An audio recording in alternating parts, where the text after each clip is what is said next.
Wala na talagang pinipiling edad ang karahasan, gaya ng nahulikam sa Maynila na panggugulpi ng 2 minor de edad sa isang mas bata sa kanila.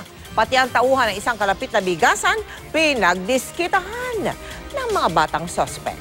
Nakatutok si June Veneracion, exclusive. Pasado alas 6 Huwebes ng gabi, nang makuna ng CCTV ang kaguluhan na ito sa barangay 873 Santa Ana, Maynila. Ginugulpi ng 2 bata na nasa edad 14 at 16 ang isang 9 na taong gulang na bata. Nagnakaw ka na naman ha. Nagdanakaw ka. Hindi naman po ako nagdanakaw.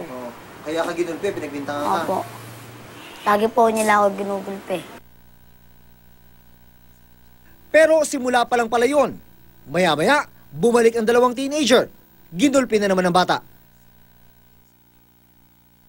Hindi nakatiis ang may-ari ng bigasan sa gulo sa tapat ng kanyang tindahan, kaya umawat na ito. Pero maya-maya, rumesbak ang 2. May mga kasama pa. Inambahan pa ng isang minor de edad na sasaksakin ang lalaking nasa tindahan.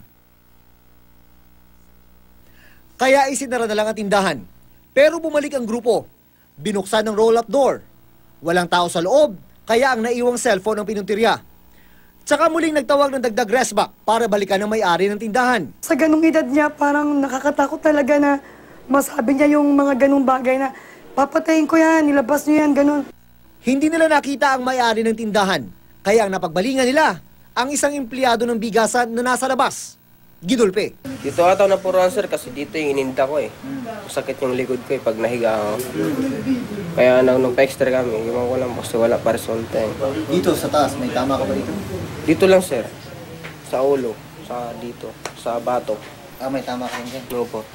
Reklamo pa ng mga nasa bigasan, humingi sila ng police assistance mula sa Manila Police District Station 6 na ilang kanto lang ang layo mula sa kanila. Pero wala raw dumating. Ang rumisponde, mga pulis mula sa ibang stasyon. Ang inaano lang po sana ni boss, yung seguridad po ng mga tauhan niya dito. Kung mas mahirap na po yun dahil hindi namin kilala kung sino yung katakutan namin. Dahil nagbanta po yung mga bata eh. Re-rest back sila.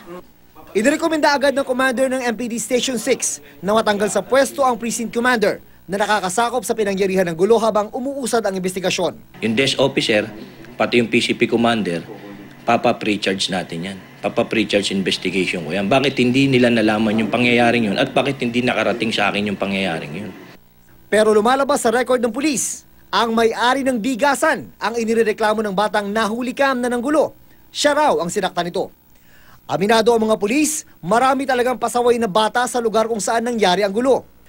Pero taliraw ang kanilang kamay dahil sa batas na nagpoprotekta sa mga minor de edad kahit paulit-ulit na nasasangkot ang mga ito sa gulo. June Veneracion, nakatutok, 24 oras.